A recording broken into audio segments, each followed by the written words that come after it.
All right, everybody, welcome to another deep dive. Today, we're going to be taking a look at the ethics of rapidly advancing technology. Oh, yeah. Some pretty fascinating stuff here. We've got some sources lined up on AI, cybersecurity, data privacy. Sounds pretty complicated.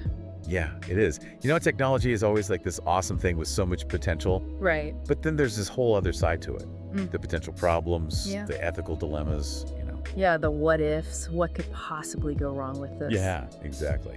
So we're going to unpack some of that today. And I think a good place to start would be with AI bias. Okay. Yeah, I've heard a little bit about that. What is AI bias? One of the articles we're looking at, it highlights this really unsettling thing.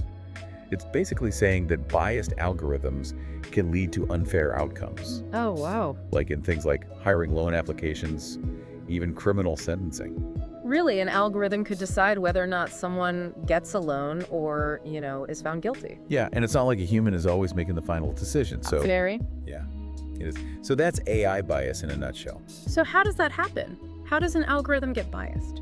Well, it's all about the data you feed it, right? Oh, so it's not like the algorithm itself is biased. Right, It's not inherently. They're learning it from us. Exactly.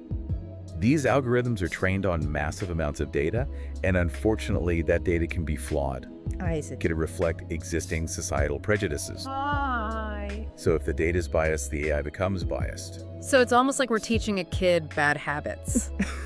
That's a good way to put it. Well, we wouldn't want a kid to grow up and repeat those bad habits, right? Right. So then the problem isn't just fixing the AI, it's about addressing those bigger issues in society. That's a really good point. It's about tackling those root causes of inequality. Exactly. All right, so moving on. Let's talk about data privacy. Okay. I was reading this article and it asked this crazy question. It said, what if all of your online activity, like everything you do online, what if that was directly converted to monetary value? Wow. Like actual money. That's a really interesting concept. I mean, we all know that our data is valuable. Right, it's the new currency, or so they say. But to actually put a dollar amount on it. Yeah, I mean, think about it. Every time you use social media shop online, use your smart devices. You're leaving a trail of data. Exactly. Yeah. And that data is being collected and analyzed. It's kind of like we're paying for these services with our information. In a way, yeah. Yeah. And it's not always clear what we're getting in return. Right. It's this constant trade-off between innovation and privacy. Yeah, where do you draw the line? Like, how much privacy are you willing to give up for the sake of convenience? That's a tough question. Everyone has to decide for themselves. Especially when you consider the risks involved. Oh, yeah, absolutely. Like data breaches, for example. Right. I've heard horror stories about people's information being stolen. It's a serious problem. One of the articles we have here, it talks about how millions of people have had their data compromised. Wow, millions. Yeah, it's a big deal. And it can lead to all sorts of problems like identity theft. That's terrifying. Yeah, it is. So how do we hold these companies accountable? Right, because we need them to protect our data. We do, but we also don't want to stifle innovation. It's a tough balance. It is. Okay, let's move on to another topic that's full of ethical dilemmas. Cybersecurity.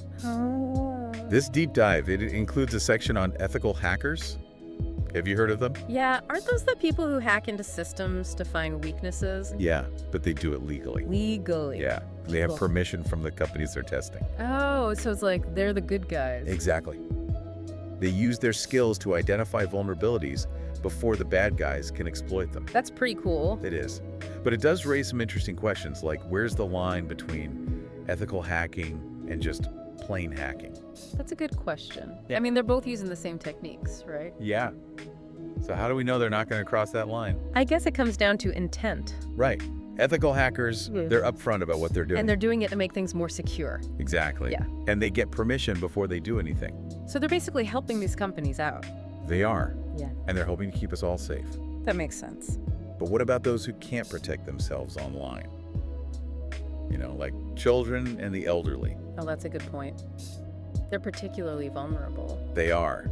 So how do we design cybersecurity measures that prioritize their well-being? Well, education is key. Right. We need to teach people about online risks. And how to protect themselves. Exactly.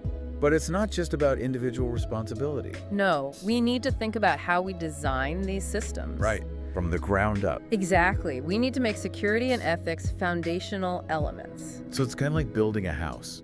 Okay. You wouldn't build a house without a strong foundation, right? No, you'd start with that. You'd make sure it's solid from the beginning. Right. So same with cybersecurity. Build in those security measures from the start. Exactly. Yeah. And that brings us to maybe the most important part of this whole thing, the responsibility of the tech creators themselves. Okay. These companies, these innovators, they have so much power. They do. Their decisions impact billions of people. It's mind-boggling. And it's why ethical innovation is so important. So what does that look like? How can these companies be more ethical? Well, think about accessibility, for example. Right. How can we ensure that technology benefits everyone, not just those who can afford it? Or those who are tech savvy. Exactly. And what about the role of tech in promoting equality and addressing societal challenges? These are all important questions. They are. And they're questions that we all need to be thinking about. Right, because technology is here to stay. It is, and it's only going to become more powerful. It's more pervasive. So it's up to all of us to shape its development in a way that benefits humanity. So I think that brings us to the end of our deep dive today. Okay. And it's a lot to think about. I know. It is, but that's the point, isn't it? It is. It's not about having all the answers. No, it's about asking the right questions. Exactly. So I want to leave you with this. Think about the technology you use every day. What are the ethical implications? Where do you draw the line on data privacy? How does AI make you feel? This deep dive. It's just the beginning. Now it's up to you to keep exploring. And to keep asking those tough questions. Exactly. Thanks for listening, everybody.